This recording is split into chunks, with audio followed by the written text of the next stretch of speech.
Welcome to the next episode in our introduction to residential property transaction series. Today, I'm delighted to be discussing the what, why and how of property searches with Kelly Wilson of leading property search provider tmgroup. Welcome, Kelly. Hi, Emma. Hi. Do you want to start by introducing yourself, Kelly, and telling us a little bit more about TM? Absolutely. So I'm Kelly Wilson, Corporate Account Director at TM Group. TM Group is a forward-thinking technology business that basically uses software and data to provide a more streamlined, more accurate, easy-to-use service for conveyancers and other property professionals. And have TM Group been going for a very long time, Kelly? We all think of prop tech as being quite a whizzy new thing, but... Absolutely, yeah. We've been in the industry over 20 years now, so providing a real, concrete service to the property world for many, many years. Brilliant. Thank you, Kelly. So what are property searches? So property searches, good question. So they're searches based on the property that are requested by a solicitor. The searches kind of come from a whole host of providers.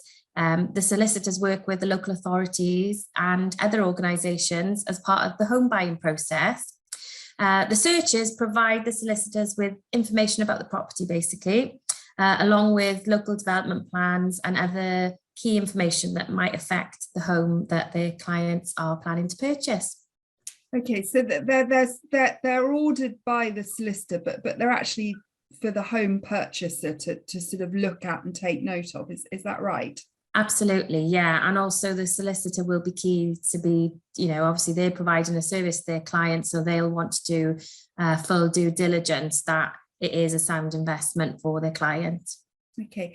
And I'm guessing there's quite a lot of information in a property search. Is that right, Kelly, or is it just 1 or 2 pages? Or yeah, they vary. They are quite in depth. There's lots of different types of property searches as well, which happy to run through a few of them if you'd like me to. Yeah, I think let's cover that later on. Okay. So there's a lot of information in them. Where does all the information come from? So a lot of the information on the actual property will come from the land registry and also the local authorities. So the land registry will hold data on who actually owns the property. So that's obviously a real key piece of the puzzle for the buying process, that the person who the solicitor's acting for, is buying it from someone who legitimately owns the property. So that's a key part. And then the local authority hold a whole host of information regarding to the property. So, from road networks, planning applications, anything that might have affected the property, any kind of land use, contamination, that kind of thing. So there's a lot of info that goes into property searches, rightly so, to make sure that it's a good investment for the person who's purchasing the property. So in summary, Kelly, the local authority is confirming that the person who's selling the property actually owns it. So I think that's called the title search. Is that right? Yeah, the land registry will be able to confirm that. Land registry, okay. And am I right in thinking that there's reports on the sort of environmental conditions surrounding the property as well? Yeah. So there'll be an element of that within the local authority, but there are also experts in that field, environmental organisations that have consultants that specialise in fields such as historic land use, ground stability, flooding risks, and all of those are obviously, very key to the land that the actual property sits on and how any adverse external factors can affect that property. Okay, so in summary, there's a lot of important information contained in these reports that absolutely somebody buying a house really needs to sort of take notice of and try and understand.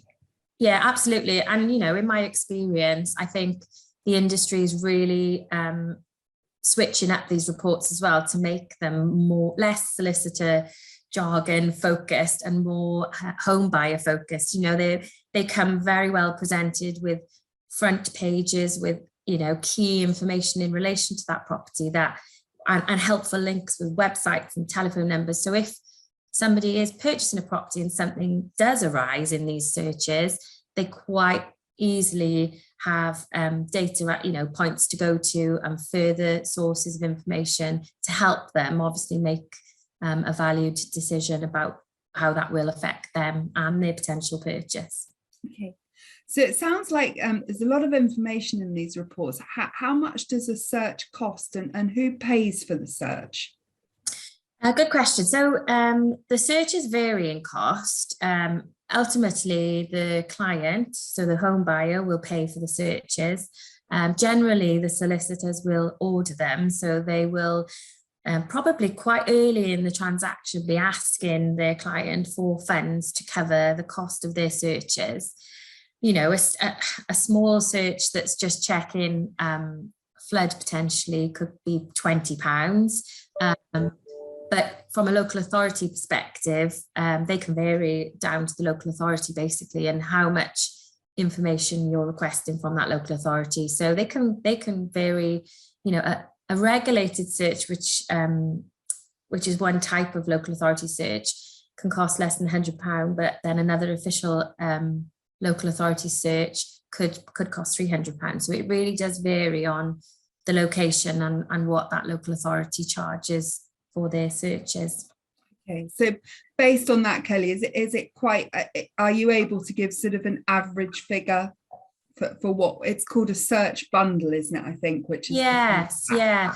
I'd say if your lender accepts like regulated searches, then you're looking, you know, quite competitive around £150 mark.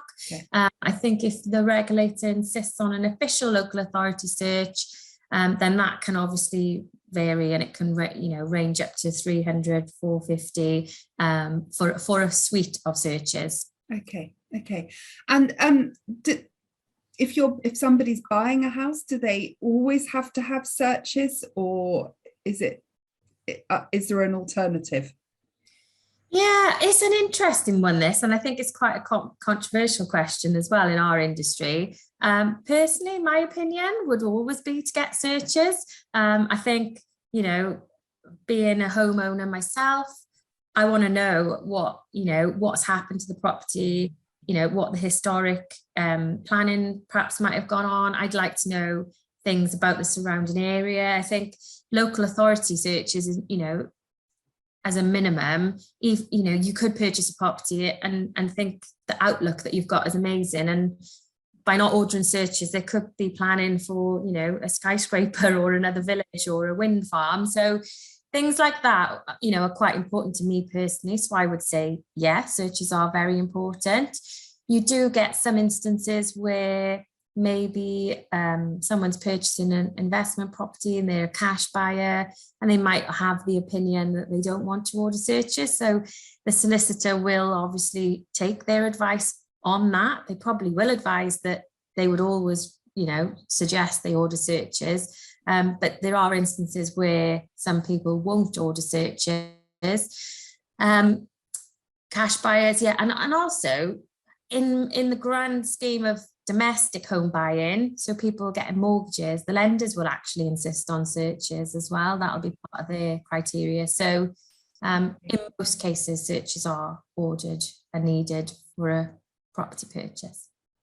I have heard some talk recently about no search insurance. What's that? So insurance is obviously a growing market, as we know.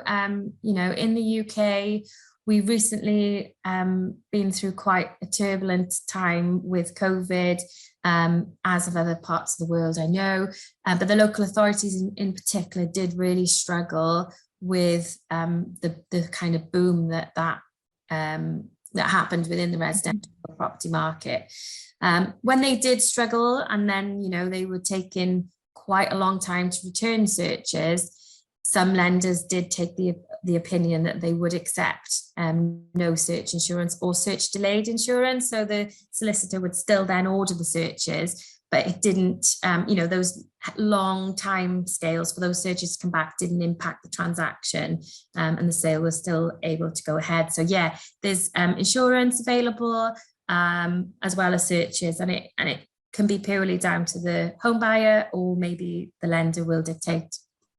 Okay, so key things to note there is that the search sounds like a really useful report for the home buyer. I think the point you made about wanting to know if there's planning for a new town or a wind farm in front of your house is particularly significant. Quite high on the list for me. Yeah, absolutely. And in most cases, a lender is going to request that a purchaser has a search done anyway. Yeah. But there is this no search insurance, which is available if, for example, a transaction needs to go through particularly quickly, or there's a significant delay with the local authority returning searches. Absolutely. Okay, and that leads me on to the next question. I know that delays with searches are often blamed for slow transaction times. How long does it take to get these searches? Again, it varies. I think, yeah, that is the opinion. And I think there's a lot of kind of blame culture. So, or maybe Chinese whisper, where maybe an agent will say the solicitor's waiting on the searches, or the solicitor might be waiting on something from, further down the chain. And it tends to be the searches that gets the bad press. They do vary. I know for a fact that some personal kind of regulated local authority searches, some of that data is now available online. So that can really speed up the process. But on the flip of that, there are also local authorities where there is one person sitting in a planning department doing all of the searches for that particular local authority. So, it does come down to how the local authorities are set up, how forward thinking they are, how much technology they've invested in. I know for my local area, I can get like a personal regulated search back within 5 days.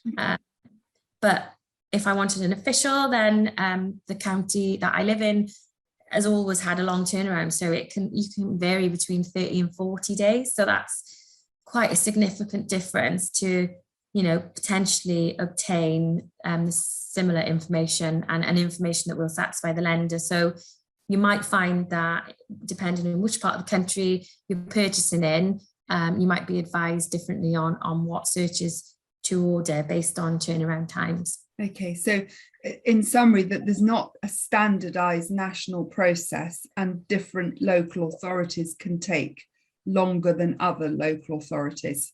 Yeah. Okay. It would be wonderful. We'd all know, but yeah. And they can flex as well. You tend to find that in the summer periods, when there's a small department and a high amount of annual leave, turnaround times will increase in that particular location. So okay, and is there somewhere, so for example, if I'm an estate agent and I want to know a bit more about search turnaround times in my area, is there somewhere I can find that information, or somebody I can call? I suppose search providers will have that. At tmgroup, we monitor our providers, our local authorities in-house. We've got a really good working relationship with them. We obviously, look at averages continuously. So we display on our platform, the current average turnaround. So there's that option. Okay. Yeah. And I suppose actually for an estate agent, they would probably know what it is in their local area, because they're dealing with that day in, day out. It might be if they've got a buyer that's buying from a different location, where actually having that understanding might be helpful. Yeah, and the solicitor will probably know, that if they're transacting regularly in one particular area, they'll generally have an idea of what that turnaround time is looking like at that particular time. So I think you've mentioned personal searches and regulated searches. Yeah. What are the differences between those things? So the personal searches are effectively providing the same information as a regulated search.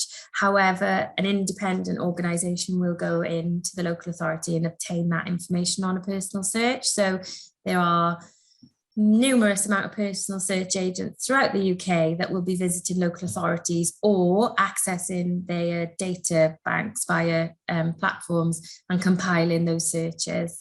They do, unfortunately, limit the amount of appointments that personal search agents can have at a particular local authority. So there's always going to be a turnaround time or an average turnaround time based on the number of appointments that are, sent out weekly to different search providers or search agents.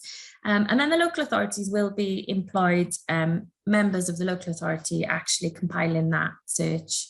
Okay. And the official searches of, obviously that's what was started, and that's what started the kind of search code process off, but regulated our newer project. Okay. Yeah. So just to recap, so personal search and a regulated search, these both relate to the local authority data. So absolutely. Yeah. And a personal search is where the representative of a personal search provider actually goes into the local authority's office and collates the data that's needed. Is that correct? Yeah. Or access it via an online portal, which is becoming a little bit more more popular right now, and I think, again, COVID, people not being working in the office and working from home has accelerated that in some local authorities, but unfortunately not all. Okay. And then the regulated search is where somebody from tmgroup, for example, contacts the local authority, and there is a representative within the local authority office who actually pulls the information together. Yeah, that's done through a data feed. So yeah, our clients will order on our portal, that automatically gets sent through to local authority, and the local authority employee will compile the search. Okay. Do some properties, so we're talking here about residential, obviously commercial properties go through a search process as well, but let's leave those for today. So do some kinds of residential property need a more detailed search than others, or different types of searches? Yeah, absolutely. So great thing about data, obviously, and another, brilliant tool available through tmgroup's platform is that we host a lot of databases in the background. So at a point of requesting searches, a solicitor can be notified of potential risks to that property. So that could be that the land that the development was built on used to be an old industrial work, so there's a risk of contamination to that land.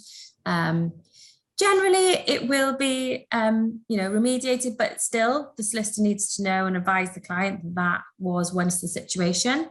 Or in certain parts of the country, like where I'm from in South Wales, mining, coal mining was very, very prevalent in my local area. So a solicitor would get flagged on the platform, or might just have local knowledge that coal mining could be a risk to that particular property. So those searches will then be recommended. So you'd want to know if there is a tunnel beneath your property, and you'd want to know if there's a risk of subsidence. If you live in a coastal area near a river or a reservoir, for example, then your property could potentially have a higher risk from flood. So again, your solicitor would probably advise that they run a flood report just to evaluate those risks, so they can recommend insurance, or maybe just give you that data and give you that full picture of the property that you're investing in, basically. Yeah. So if I'm buying a house, Kelly, and the solicitor has typed in the details of that house, and it's flagged the fact that the solicitor should perhaps order a mining report, does the solicitor have to seek permission from the home purchaser to order that report, or can they just go ahead and do it?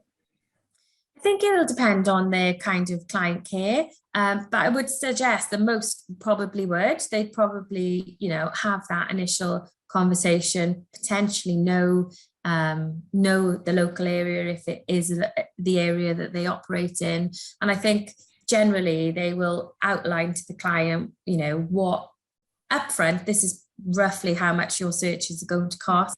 Can you transfer this money on account?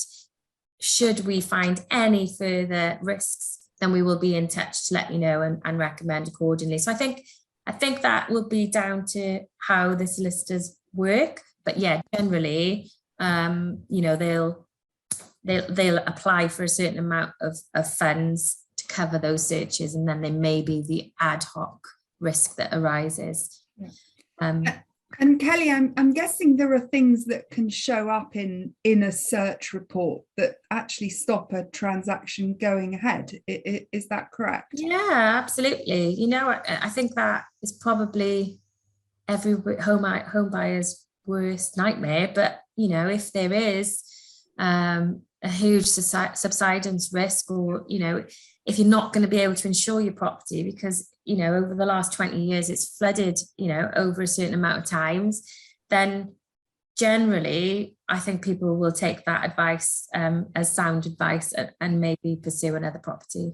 Yeah. So given that, and also I think what you said earlier about understanding what planning permission there is locally, you know, would it make sense for the searches to be ordered earlier in the process, perhaps even before buyers are putting offers in on a property?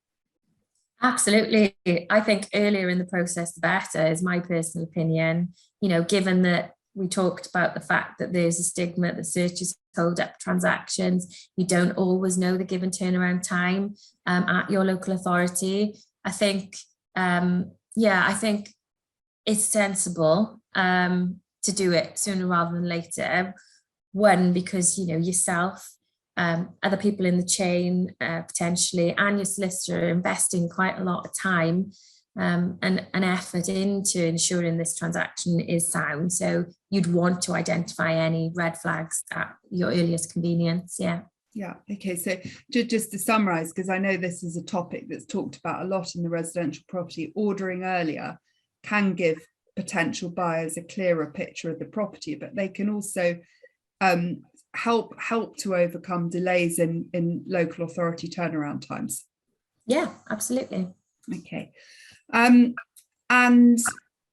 it sounds like, so just TM Group gives conveyancers access to a sort of portal, is that correct? Yeah. Okay.